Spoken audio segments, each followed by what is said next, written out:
Boa tarde, galera. Globo Esporte já tá no ar para animar seu sabadão. E quem teve um ano animado, inclusive, foi a dupla Hulk e Paulinho. Os dois entraram para a lista de maiores duplas de ataque do Galo.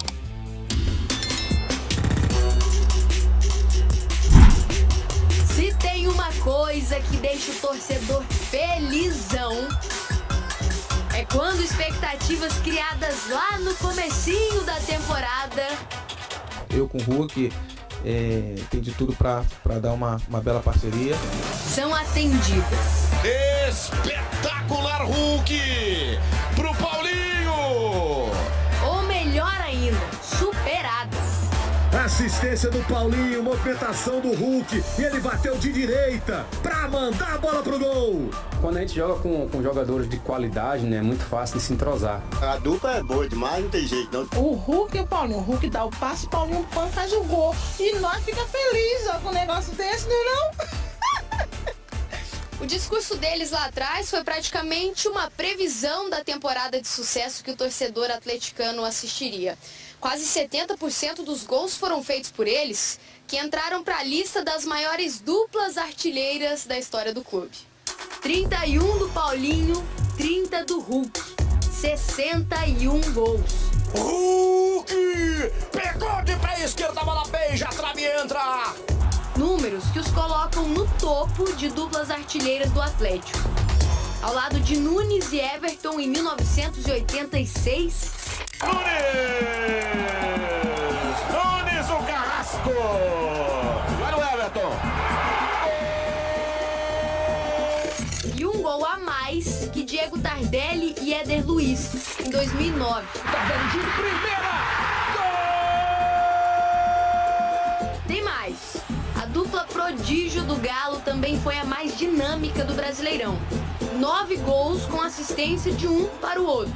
Hulk pro Paulinho na área, bateu de canhota! Gol! Mais que o dobro que as outras duplas. Hulk e Paulinho um pouco mais solto ali e mais próximos um do outro e mais próximo do gol. Com certeza a gente teve melhores resultados. Dois também alcançaram marcas individuais. Hulk passou dos 400 gols na carreira em jogos oficiais. 95 desses só no Atlético. Quando visto essa camisa aqui, costumo dizer que me transformo para dar o meu melhor. E Paulinho se tornou o maior artilheiro do Galo em Brasileirão por pontos corridos. O único que chegou a 20 gols desde o início desse sistema de disputa, em 2003. Fico muito feliz, né? É uma marca importante para minha carreira, claramente, para o Atlético. Agora resta ao torcedor renovar as expectativas para a próxima temporada. Os dois são a melhor dupla do Brasileirão, né? Então não precisa mudar nada, não. É sempre assim, ou o Hulk procura o Paulinho, ou o Paulinho procura o Hulk. É aquele ditado, se um tava bom já... Dois melhor ainda, ó. Fabrício Calazans está chegando aqui no Rádio Esportes, pela Itatiaia neste sabadão, trazendo o primeiro tempo do Galo. Fala, Calazans, um abraço, bom dia. Obrigado, deixa comigo, um abraço, bom dia pra você, João Vitor Cirilo, Emerson Romano, Natália Fiuza, Massa do Galo, quem se liga no Rádio Esportes. É o período de férias para os jogadores do Galão, Cirilo, mas já fica aqui a projeção para a primeira competição oficial do Galo na temporada de 2024, que será o Campeonato Mineiro, faltando a partir de hoje aí 34 ou 39 dias, a minha letra aqui me derrubou. Depois eu tenho que fazer a conta de novo. Que dia que começa, Calazans? Começa no dia 24 de janeiro. Dia 24, dia 16, é isso mesmo, 39 dias, Calazans. Então, tá vendo? É porque o meu quadro ficou parecendo com um 9 aqui, e Romano é prova, tá lendo acontece, aqui. Acontece. Eu não sou perito em letra de boa qualidade também, não, te confesso. Nossa senhora, a minha é terrível. E aí, Cirilo, aquela estreia fora de casa contra o Patrocinense, lá no Pedro Alves do Nascimento. E um detalhe, né? A gente já vinha discutindo aqui na Itatiaia, quando da divulgação da tabela do Campeonato Estadual, uma tabela sensacional para o Atlético, apenas 2 viagens nesta primeira fase. O Patrocinense na primeira rodada e o Atlético na quarta rodada. Demais partidas todas em Belo Horizonte, destacando aí sequência de 2 jogos em casa, Democrata, Pantera e o clássico contra o Cruzeiro na Arena MRV. E depois tem uma sequência de 4 jogos em BH, Tombense na Arena MRV, Itabirito no Independência, o América no Independência, o Mando de Campo do Coelho, clássico, e ainda o Ipatinga na Arena MRV. Tô falando isso tudo porque Campeonato Mineiro, para o Atlético, terá um sabor diferente. Não é todo dia que uma equipe tem a possibilidade de conquistar o pentacampeonato em seu estado. 5 conquistas seguidas é algo muito raro de acontecer e que o Atlético vai brigar na próxima temporada. E aí o que chama atenção, à beira do gramado, Luiz Felipe Scolari. E aí o nosso Henrique André ontem fez um levantamento sensacional. Eu acompanhava toda a apuração. O Big Phil, ele tem mais de 30 títulos na carreira. E por incrível que pareça, ele tem pouquíssimos campeonatos estaduais. Para ser bem exato, ele tem 3 campeonatos estaduais, todos comandando o Grêmio, todos lá no Rio Grande do Sul, portanto. Temporada 87, estava nascendo e o Filipão já era campeão, 95 e também 96. Ou seja, o Filipão terá a possibilidade de conquistar aos 75 anos de idade o primeiro título de campeão estadual atuando longe do Rio Grande do Sul. A turma que gosta de pesquisar, se der um Google, vai até aparecer um título do Filipão em 81 pelo CSA, Campeonato Estadual. Mas o Henrique André apurou, também estava dando uma pesquisada, tá errado ali. Nem tudo você pode confiar na internet. Esse título aí não existiu. Então, o Filipão, que tem contrato até dezembro de 2024, terá esta motivação extra, vencer um campeonato estadual longe do Rio Grande do Sul. E vamos ver qual vai ser, evidentemente, né, quais serão as formações das equipes para a próxima temporada. Um período muito inicial ainda, o Atlético certamente vai ter uma sequência maior do que o Cruzeiro, por exemplo, no comparativo. E você considera, Natália, que o Atlético entra ano que vem com a responsabilidade, mais uma vez, de sustentar o favoritismo que foi estabelecido nas últimas temporadas? Porque o Atlético é o atual tetracampeão, né? Tetracampeão mineiro. Isso segue para a próxima temporada, esse cenário aí de responsabilidade? Ou vamos aguardar para saber como é que as demais equipes vão ser montadas, Natália? O favoritismo do Atlético não tem como ser tirado, né? A equipe de maior investimento, mas também a equipe que vai começar a temporada mais organizada, né? Porque é um trabalho de continuidade no caso do Atlético. Não só do seu treinador, mas também da maior parte do seu elenco. O Galo vai fazer aí contratações pontuais, nenhum tipo de reformulação muito grande. É diferente, né? Do Cruzeiro e do América, que vão ter que utilizar o estadual ainda para o processo de adaptação do novo comandante e dos jogadores que irão chegar. Então, o Atlético, que já era favorito pelo investimento, torna-se ainda mais favorito porque já entra na competição estadual pronto para dar sequência ao que foi bom no término de 2023, enquanto as outras equipes ainda estarão se organizando. Creio sim que o Atlético segue com a responsabilidade de confirmar esse favoritismo dentro do campo, mas acho que a tendência para esse campeonato estadual de 2024 é que a responsabilidade, principalmente do lado do Cruzeiro, também aumente. Acho que está na hora do Cruzeiro deixar de ser só um mero participante do Campeonato Mineiro e voltar a brigar na final. Ainda assim, se essa hipotética decisão acontecesse entre Atlético e Cruzeiro, Atlético ainda seria muito favorito. Considero, Emerson Romano, a responsabilidade pelo histórico recente do lado do Atlético e, evidentemente, aguardando o que vai acontecer também de montagem de elencos, né? Muito inicial ainda esse processo, mas o Atlético larga em clara vantagem justamente por ter um time base que vai ser o mesmo pro próximo ano, né? Pouca coisa vai mexer para esse próximo ano, né? Na verdade, as duas equipes têm um time base pro Campeonato Mineiro. E as duas começam com A. Atlético e Atlético. Exatamente. É verdade. Os dois têm um time base. Aliás, o Campeonato Mineiro, dos 12 participantes, 8 tem calendário cheio, tá? 8 equipes vão ter calendário cheio. É uma boa notícia. É ótimo. Que é ótimo. Porque você tem Série A, Atlético Cruzeiro, Série B, o América, na Série C, Tombense e Atlético, e aí na Série D você tem Pouso Alegre, tem Vila Nova que conseguiu a classificação, enfim, são 8. E isso faz o quê? Isso exige um investimento maior dessas equipes, isso exige Ipatinga também tá. Ipatinga também. Ipatinga também. Itabirito e Uberlândia praticamente subiram, né? Não tem calendário. Não tem calendário cheio ainda. E Patrocinense é outro deles. E você precisa aumentar o seu... E o Democrata de Valadares. Pantera, né? Você precisa aumentar o seu nível de investimento. E isso é bom, porque você eleva o nível do campeonato estadual. Há quanto tempo a gente não tinha 8 equipes das 12 disputando Acho que é o segundo ano seguido que isso acontece, né?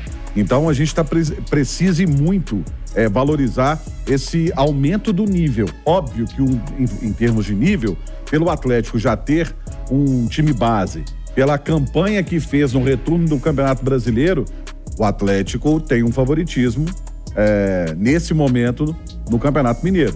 Mas não adianta você ter favoritismo no papel se não colocar isso em prática em campo. E agora, o que penso também sobre o estadual, e aí independente se for a situação do Atlético, a situação do Cruzeiro, a situação do América, é um começo de temporada e as primeiras semanas, o primeiro mês do Campeonato Estadual, ele ainda é uma pré-temporada, né? Sim, é importante dizer isso. Porque né? o tempo é curto, né? A maioria volta no dia 8. O campeonato começa dia 24, são 16 dias de pré-temporada. É pré-temporada. É pré-temporada. Tem que ser utilizado desta maneira. O campeonato estadual, ele faz parte de um processo de pré-temporada. Porque se você encarar o campeonato estadual já de barra pesada... Eu tenho que ganhar desesperado, vou mandar o treinador embora porque perdeu 4 seguidos, vamos com calma. Você vai chegar no final do campeonato da temporada com o seu time arrebentado fisicamente. A gente fala aqui de um protagonismo do Atlético, de um favoritismo, mas a gente tem que colocar isso dentro de um teto, né? Da responsabilidade dentro de um campeonato estadual.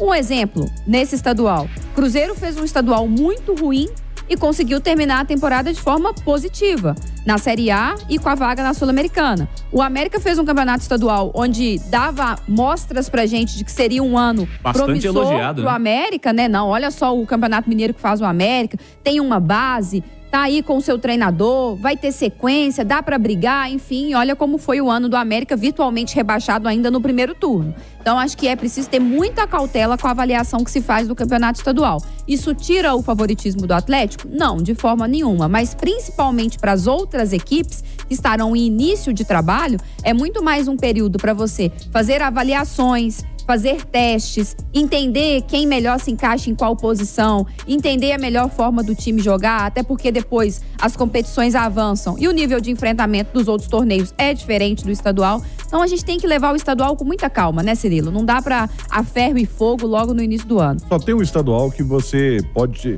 te dar um parâmetro da sequência da temporada, principalmente do Campeonato Brasileiro, que é o Paulista. Sim. Até pelo fato de que você tem os 4 grandes se enfrentando, então já tem um nível alto ali, e o pessoal do interior investe pesado. É o principal estadual do Brasil.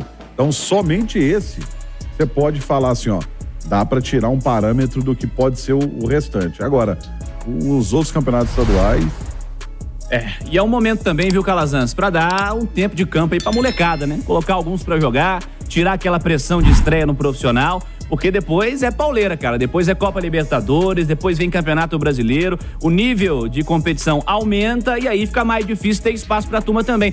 Hora boa também pra dar um tempo de rodagem pra essa turma, e o Atlético prometeu ter um complemento importante do elenco com as categorias de base, né, Calazans? Pois é, prometeu, é o que a gente espera e quem sabe também a gente possa observar já nestes primeiros trabalhos, o Atlético se representa no dia 8, algum jogador que venha a se destacar na Copa São Paulo de Futebol Júnior. Lembrando que naquele jogo contra o Bahia também, o Atlético teve alguns garotos relacionados. Ainda sobre o Campeonato Mineiro e sobre o início da próxima temporada, só como curiosidade, é bom a gente destacar que o Otávio, o volante, naquele segundo jogo da final do Campeonato Mineiro contra o América, ele foi expulso. 2 cartões amarelos.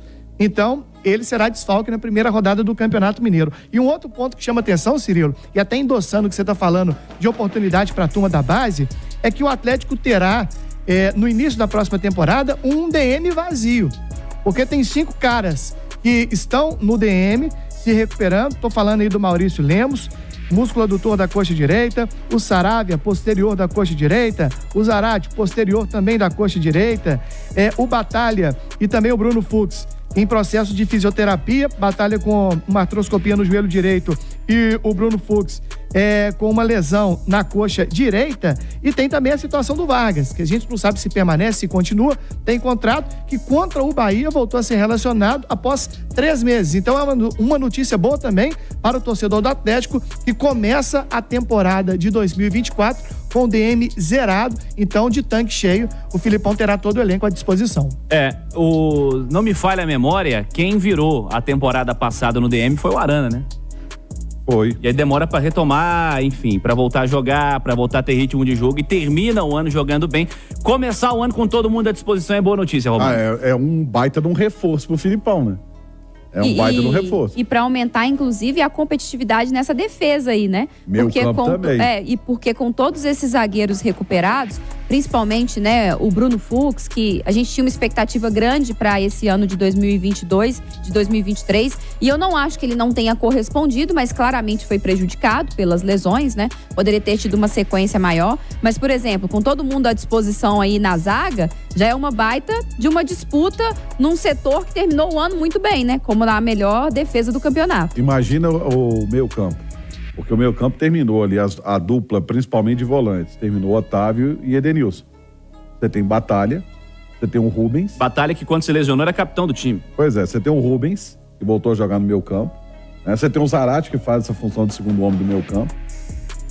Tem o Patrick, que também consegue fazer essa função. Quer dizer, o Filipão com opções interessantíssimas aí nesse meio campo do Atlético. Semana que vem vai começar com uma entrevista importante, né, Calazans? Vejamos se teremos aí alguns detalhes sobre reforços, se a turma vai falar um pouquinho sobre contratações para esse próximo ano, que, ao que parece, não serão muitas pelo indício de sequência de boa parte do elenco, né, Fabrício? Pois é, inclusive 9, né, que seguem daquele elenco da temporada de 2021, a mais vitoriosa do clube, e não é segredo para ninguém que o Atlético busca esse jogador ali de meio campo e também atacantes de velocidade que atuam principalmente pelas beiradas. E a turma da defesa, inclusive, terminou como a melhor defesa do Campeonato Brasileiro, ao lado do Cruzeiro. A turma tá todo mundo ali de contrato renovado. Então o Atlético já confirmou, segunda-feira, 15h, sede de Lourdes, o Rodrigo Caetano, Sérgio Coelho, o Bruno Musi e o CEO, para falar principalmente um balanço do triênio, que foi essa primeira parte da gestão do Sérgio Coelho,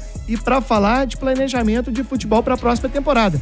O Atlético está bem tranquilo no mercado, você vê que praticamente nenhum nome vaza, o que surge são meras especulações. Essa semana a gente teve aí Thales Magno, alguma pessoa falando de Gabriel Peck do Vasco da Gama, que está muito valorizado. Então, assim, são pouquíssimas opções no mercado e o Atlético também sem muito desespero. Parece que a turma tem contrato, até então não tem propostas para tirar nenhum jogador do Atlético. É mais ou menos acertar alguma coisa do setor defensivo e manter a defesa que tem dado certo, Cirilo. Sabe por que isso está acontecendo? Porque o Atlético vai buscar reforços pontuais. São 3 reforços, o Atlético já disse. Um meia, um atacante de área e um jogador de beirada. Então, o Atlético nesse momento não é interessante pro pessoal fazer onda. Ficar especulando. E tentar valorizar jogador. Por quê? Porque é muito específico o que ele vai buscar. Se fosse antes na temporada passada que ele contratou muito, aí a galera toda hora saía, o atleta é interessado não sei o quê. Como isso não está acontecendo, por isso que está mais tranquilo, assim, Não, e contratou muito e ainda assim foram o quê? 10 jogadores, pois né? A tendência para esse ano é que sejam o quê? 4, 5 no máximo, pensando talvez 2 pontas, um centroavante. Alguém saindo aí, alguém saindo, abre um espaço na folha, abre um espaço no time. Então a tendência é que seja um mercado mais light, né, Calazans, do Atlético. Até porque se você pegar do início da gestão do Rodrigo Caetano, foram 25 contratações. Tem times que fazem muito mais contratações. Tem time que faz isso numa temporada. Exatamente. Então não é uma política de muitas contratações. Até falei de garotos relacionados contra o Bahia e estou equivocado. Contra o Bahia de garoto mesmo, assim, o Alisson, né?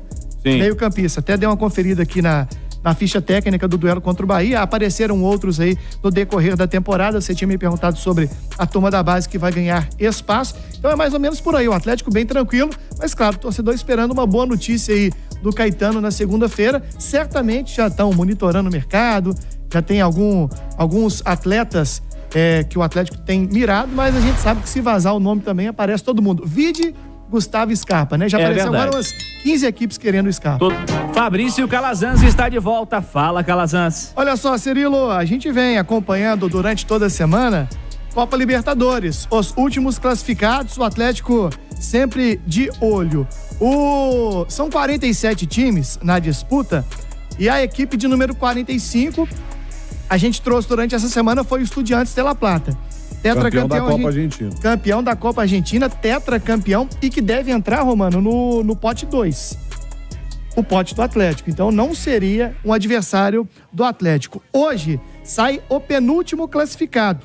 Ele vem lá da Argentina. Hoje tem a final da Copa da Liga Profissional entre Platense e Rosário Central. Horário de Brasília, a bola rolando às 9 horas da noite. O Rosário Central já está na Copa Libertadores.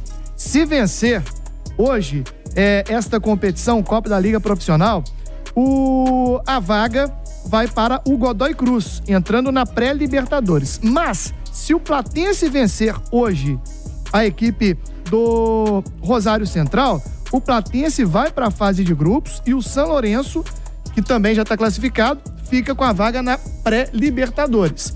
Então hoje a gente tem o 46º time classificado, que vem da Argentina. Vai faltar apenas uma equipe que vem da Bolívia. Lá ainda tem uma competição em andamento. Bolívar e Jorge Wilstermann farão 2 jogos para definir lá o campeão.